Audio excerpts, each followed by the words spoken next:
Hello once again, my friends and my fellow Star Trek fans. I'd like to welcome you to another video, and this is going to be about Star Trek, the original series. And for my fellow modelers, we're going to be taking a look at another AMT kit. And what's going to make this one a little bit unique is that it's going to be molded in a different color. I have shown you the AMT Enterprise that was molded in the powder blue a while ago. So now we're going to take a look at the same kit that's actually been molded in like a gray or a silver. So sit back and relax and enjoy the video.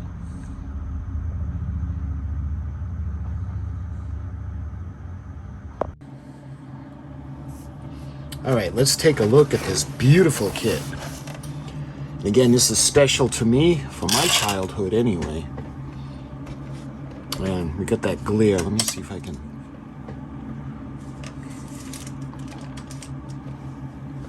Yeah. So look at that. That just brings me back to my childhood, seeing that beautiful picture, the Enterprise. We get the model. You can see it looks like it's orbiting Earth, and we got the moon in the background. And you can see the lighting that's falling on her.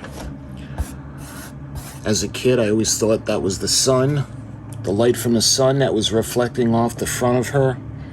And then you can see the subtle kind of bluish lighting, a bluish glow, and I always thought that that would have been coming from the moon. So I've showed you this kit a couple of times. I've shown you the original 1966 release as well. And of all the kits from my childhood, this one is probably number one, with the Revell RMS Titanic coming in at number two. But when I see this kit, I always kind of get giddy. I love that box art. There's just something about it that it's special to me. You can see it has Star Trek written along the side. And this is the U.S.S. Enterprise spaceship model kit. And you can see the little fine writing. Paramount Pictures, and this is 1968. So, taking a look at the ends of the box, where you can see this is the S951 model kit number. You can see Star Trek, the U.S.S. spaceship model kit, U.S.S. Enterprise. Build all the Star Trek ships, and you can see the special feature on the side of the box, and it has the same picture that's on the cover. Now on both sides of the box is pretty much the same thing. So let's take a look at the special features. So when we go to the side of the box, we've got that iconic picture of Mr. Spock, and he's got his phaser rifle, and on the other side we have Captain Kirk. And this is the Star Trek U.S.S. Enterprise spaceship model kit, Mr. Spock, First Officer, and Captain Kirk, the Commander. So, looking at the special decals, because what they had put in, again, this is for S951803, as you can see right there. Paint cement is not included. Star Trek created by Gene Roddenberry. Now, the original release of this box, I have shown you this would be, on this side would be, if I remember correctly, as seen on NBC TV. So what is special about this model kit is the decal sheet. So we got contains the names and the numbers of all the starships: the Enterprise, the Exeter, the Excalibur, Lexington, Yorktown, Potemkin, the Republic, the Hood, the Constitution, the Congo, the Constellation, the Farragut, the Valiant, and the Intrepid. What makes me think about the Intrepid was that was the one that was manned entirely by a Vulcan crew. So that's the special decal sheet. That's when they had included the numbers, registrations, and the names, where if you want, you could build the entire fleet. So when we look at the other side now, you can see it's got the blue Star Trek on top, the Enterprise spaceship model kit. And then we look over, and now we get to see the the ever famous now, the Star Trek jacket. So we've got the special Star Trek jacket offer. I have done a video on this, and I'm yet to get the jacket in my possession. A couple of times I was able to get it. It was too expensive.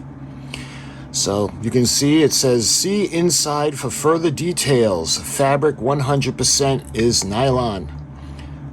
And then you can see other AMT Star Trek kits available at your hobby dealer. We got the Klingon battle cruiser, the bad guys of deep space. We've got the Mr. Spock, the large-scale model of the Enterprise's first officer. And we've got on the bottom, the AMT Corporation information. 1225 East Maple, Troy, Michigan, 48084. And they don't have anything on the box, but some of them have little numbers. I don't know if you'll be able to see this one. 100-387. All right, so let's go ahead now and without further ado, take a look on what's in this wonderful kit. Let's see if I can put this, yeah, it fits pretty well. So we're gonna have to fix this a little bit better. Let's see if we can put the Titanic sign down and kind of drape it over. There we go. All right, so it's actually sealed, and I don't know if I'm going to be able to control myself to open it up, but we're going to put it aside for a moment, and we're going to take a look at the other things before we take a look at the parts. So I got the instructions, and oh, by the way, we have the decal sheet that they were talking about.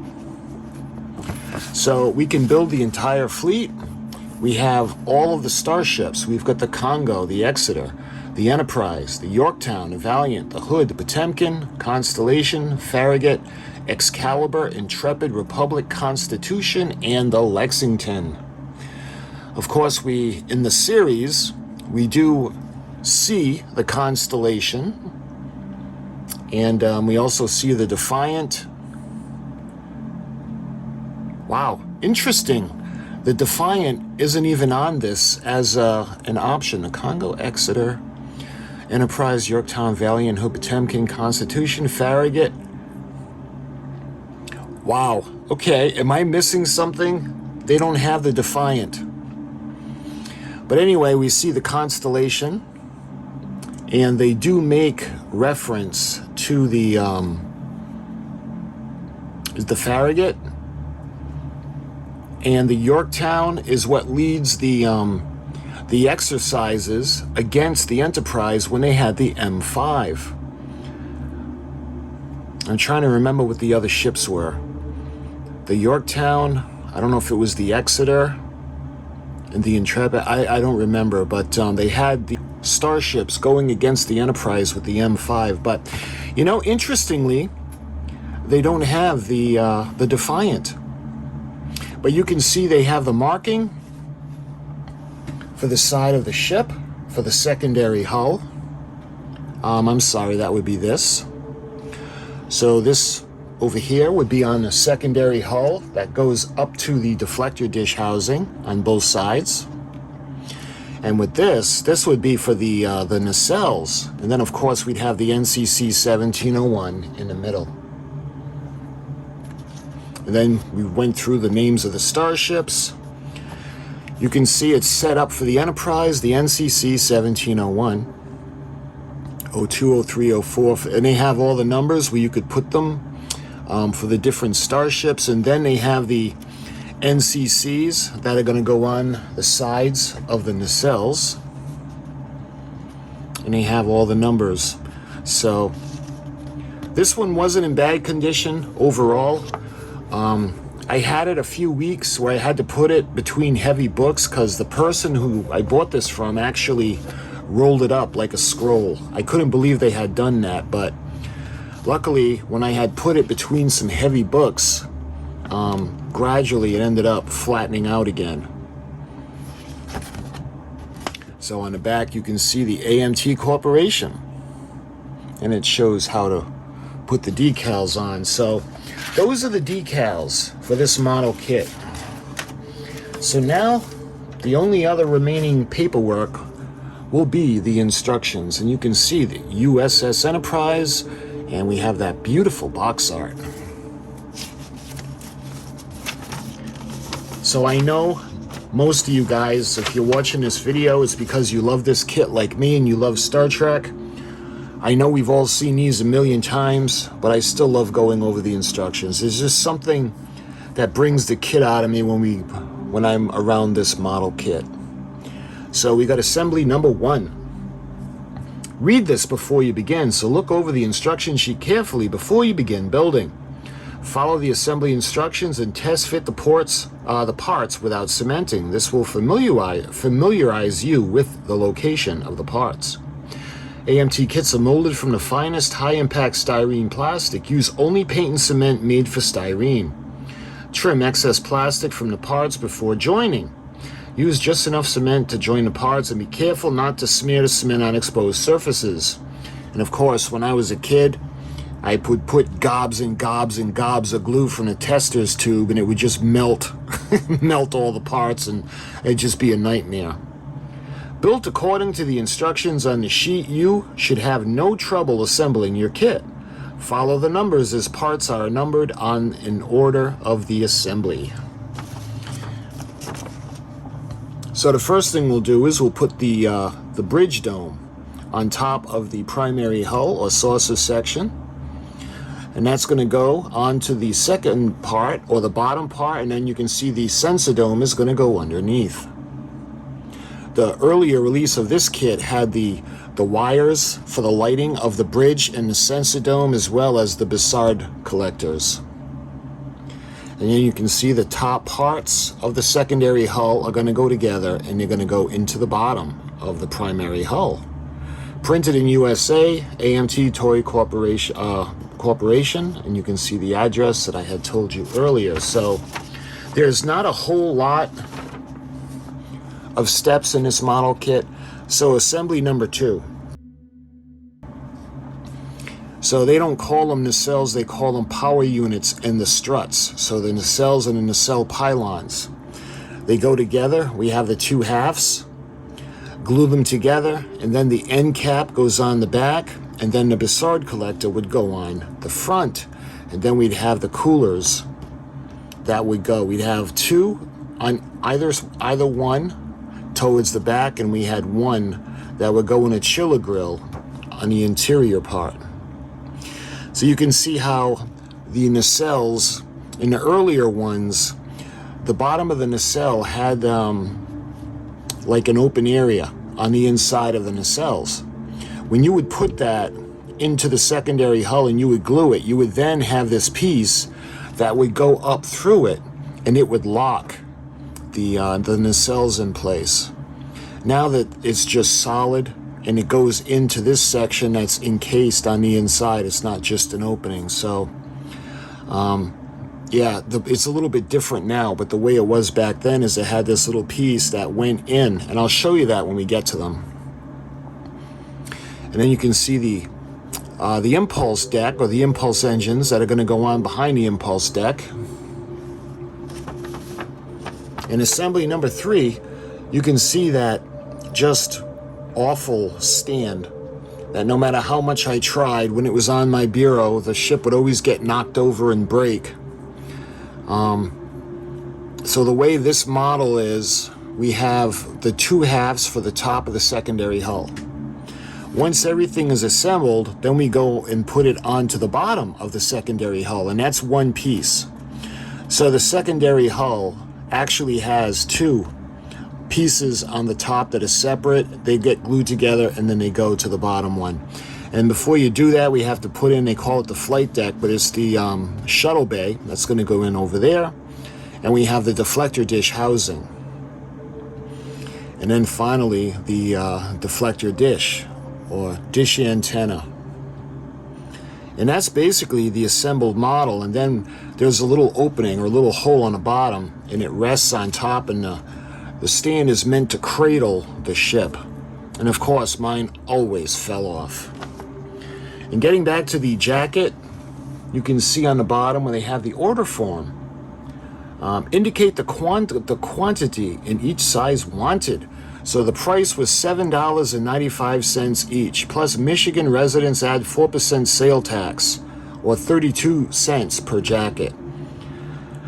And you can see the sizes, the men, the adult, ladies and children, and the small, medium, large, and extra large. And then you can see the little scissors, because you were supposed to cut this off. Put your information, number of jackets, amount enclosed, your name, address, city, state, and zip code. Please allow 4 weeks for delivery. Offer good in continental United States only. Expires December 31st of 1974, so something tells me this won't work anymore. Make check or money order payable to the Great Lakes Sportswear Incorporated. That would be in 1137 East State Fair, Detroit, Michigan, 48234. So it's always fun for me to go through the instructions, because to me that never gets old. And these are in pretty good shape considering the age. Oh, I almost forgot that lastly in the box would be the aforementioned bridge dome, as well as the sensor dome.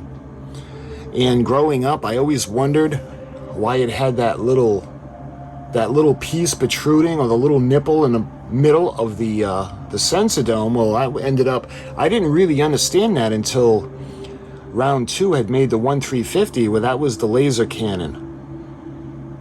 So I never really understood what that was when I was younger. And it has that translucent green, almost like a glow in the dark, but it's not glow in the dark. Okay, so that's everything that's in the box. So now we come to the parts. And again, this one is sealed. I was torn on whether to open it or not. I want to show you guys, plus I really want to see what it looks like outside of the plastic. So let's take the, all right, that would be the end to open. You can see where it's been heat sealed. I don't know if I'll be able to, yeah, I don't want to just tear it open. So let me get the scissors.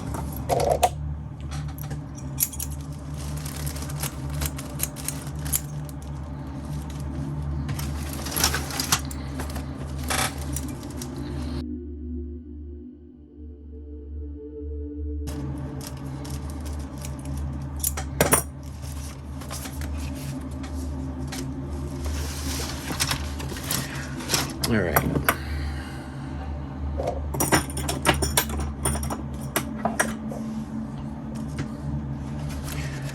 All right, I'm going to put this over here. We'll put the box to the side for now.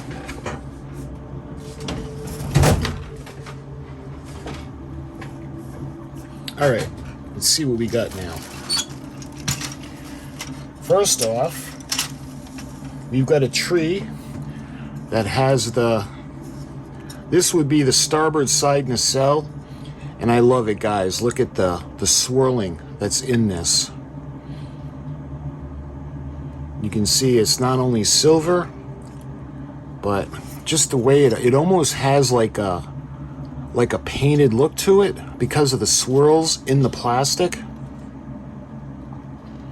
I remember when I had shown you guys the 66, the original version, it just looked beautiful. It was like a mother of pearl. And this one has that silvery mother of pearl kind of swirl in the plastic. See, this isn't a mark. This is actually swirling that's in the plastic. You can see all the way back to the cooler and the front where the Passard collector would go. All right, let's take a look at the other ones since we have the nacelle. And this would be the port nacelle, the outer part. You can see the curvature is going to go this way because of the angle of the cooler, or whatever this unit is. And then you can see the windows on the inside, or excuse me, on the outside of the nacelle pylon. And then you can see the inside where it has that little well where the pegs are going to go. And this is what I was telling you guys about the opening. Offhand, I don't see those pieces yet, but I'll show you guys when they come up. So we've got the nacelles, the exteriors. Let's see. So this tree, again, look at how beautiful the plastic is. I hope the camera does this justice, where you can see the swirling. I've never seen the silver, the gray silver plastic mold for this kit.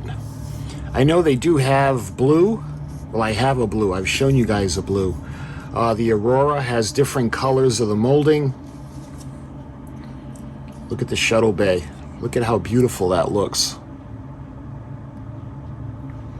And you can see the little grills that are going to go on the interior of the nacelle, and you can see the chiller grill right there. And again, a little opening in the bottom, and you can see there's actually a little slant or a tilt where it's going to go into the secondary hull, and we haven't quite gotten there yet. But we have the impulse engines. Hopefully you can see the little squares,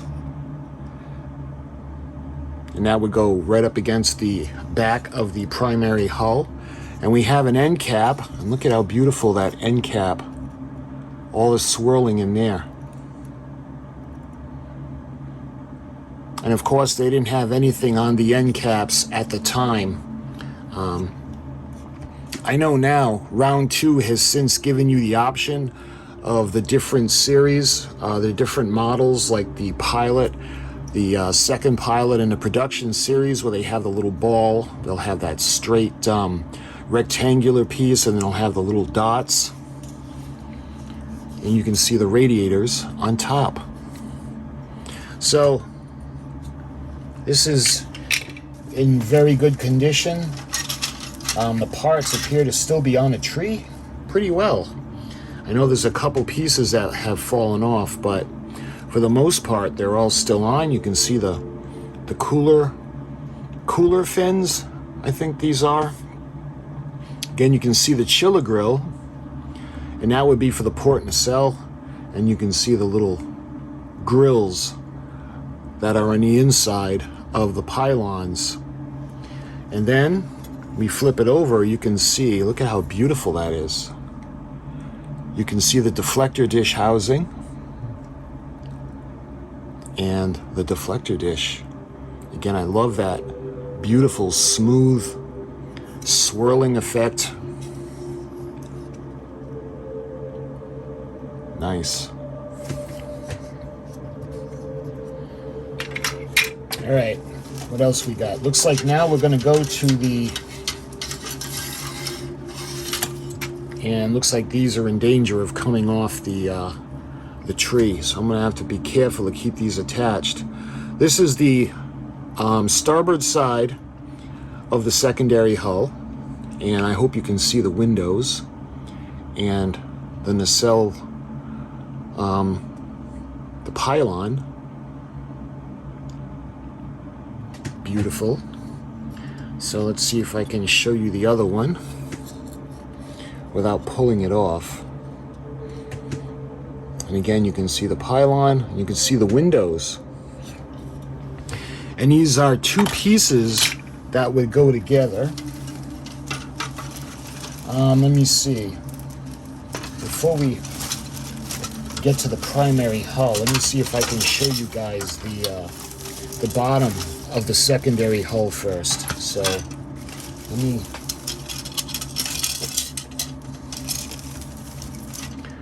So look at that. And again, all that swirling, that's not a mark on the plastic. That's actually the swirling effect that's in the plastic. You know, that appeared when it was injection molded. I love that, the way it looks. And that beautiful kind of silvery gray finish. And again, I'm never going to make this. This is something to have as like a collector piece. So even if I did make it, I wouldn't paint it. Absolutely would not paint it. But taking a look on the inside, and in the original release of this kit, in the 66 version, you'd have the little bulkheads and interiors on where the eventually the batteries would go. But this is where the deflector dish housing is going to go, and this is the little hole that I was telling you guys about. Let me see if I can see that part yet. Nope, not yet. But actually there's a part here. All right, so this is the back part of the stand. Now what they did was they took the way the shape is, it's meant to cradle the ship. So it gets in, and the front one has a little pin that's coming up the top that would fit into the hole, and it would keep it steady. But you know what? Mine still always fell over. All right, so that was the secondary hull, and I showed you this is the back section of the stand, and the little bar would go in between those little pieces and rest on the bottom on that pin. All right, so what's left in here? We've got a couple of pieces of a tree. Looks like we have a nacelle cap, the end cap, and again, look at how beautiful that plastic is. I really hope the camera picks it up where you can see that beautiful swirling. And looks like there's one more thing in the bag, and that would be the Bussard collector. Beautiful. And again, they have those fins that come off on the bottom. Look at that.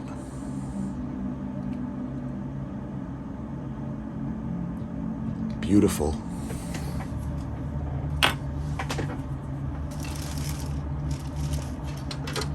All right, so the last parts to show you guys. Let's do the bottom first, because this one has those pieces that I was telling you about. Now, let me get in the cell for you.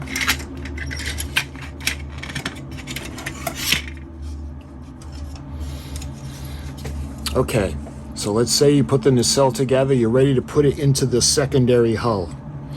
You put it into the secondary hull, and you can see it's going to go through this way because it doesn't have a chamber on the inside to cradle it like they do now. So this would go in, and then you'd have this piece of plastic. See how that would go in like that? And it actually fits the curvature of the inside of the secondary hull. So that would be glued in place. And this would hold the nacelle and keep it steady. They've since changed that. It's not like that anymore. Now it's a solid piece. And when it goes into the secondary hull, there's a little chamber, a little well that holds it in place.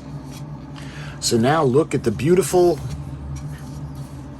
bottom of the primary hull, and look at that swirling. Love it. Absolutely gorgeous. And again, this isn't marked up. It's smooth. It's pristine. It's brand new looking. That's all the swirling that's in the plastic. And when it comes to this kit, I love different just different things that make it stick out even more and make it even more special. Because in my lifetime, I've only seen the white. The ones that I've built, the ones that I've owned were always white.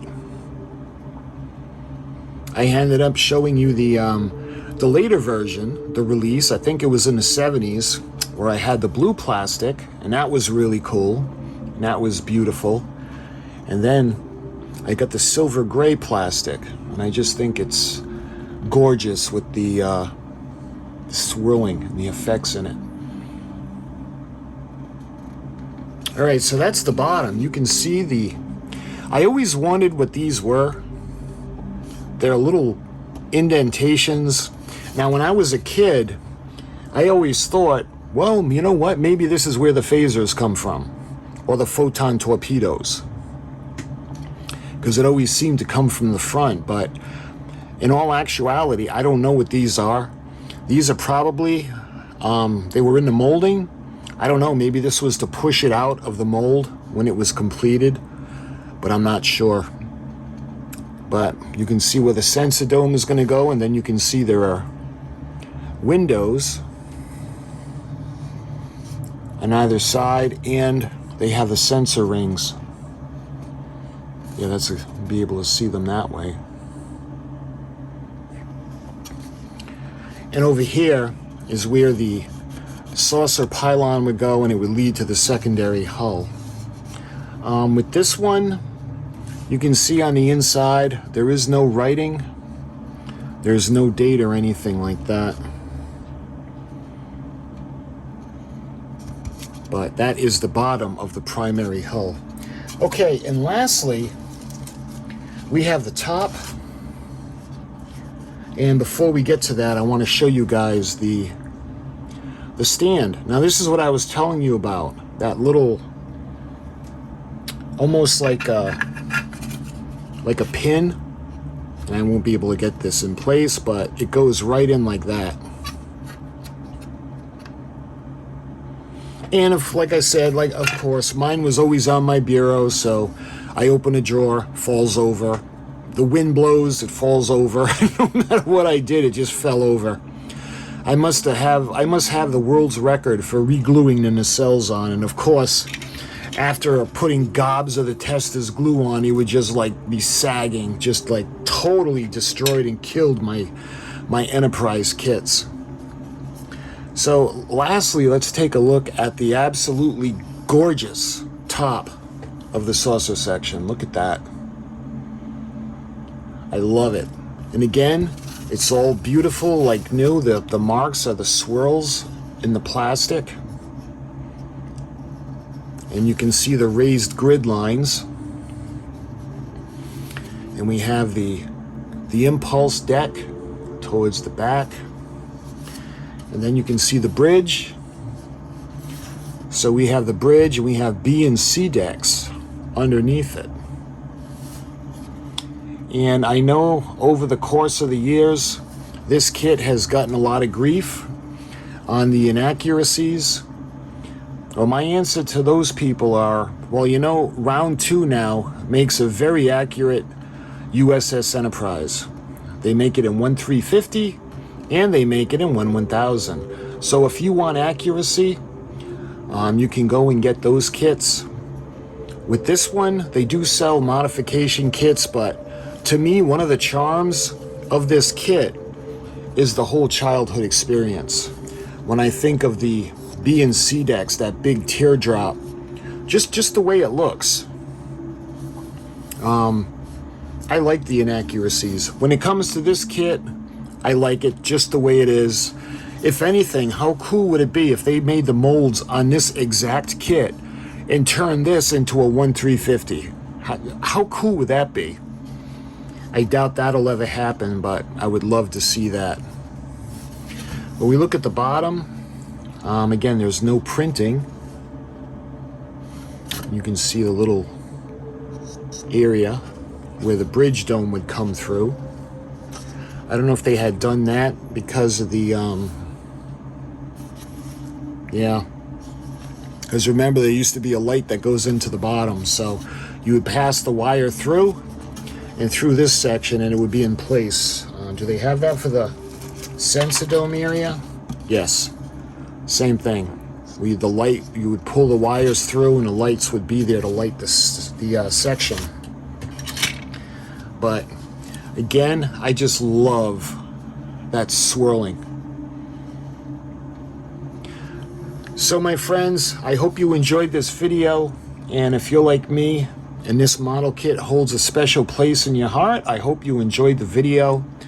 To me, this never gets old, and I'm always on the lookout of different colors in the mold. And again, I get it. It might not necessarily been a special edition, just like the blue. You figure they have a lot of plastic. Maybe some plastic was left over. They don't want to waste it, so they throw it into the machine and it goes into an Enterprise. Who knows? But every once in a while you see one that's a different color. So now I've got the white, the blue, and now the silver gray. So my friends, until my next video on this model kit of a different color, I thank you so much for watching, and I'll talk to you guys soon.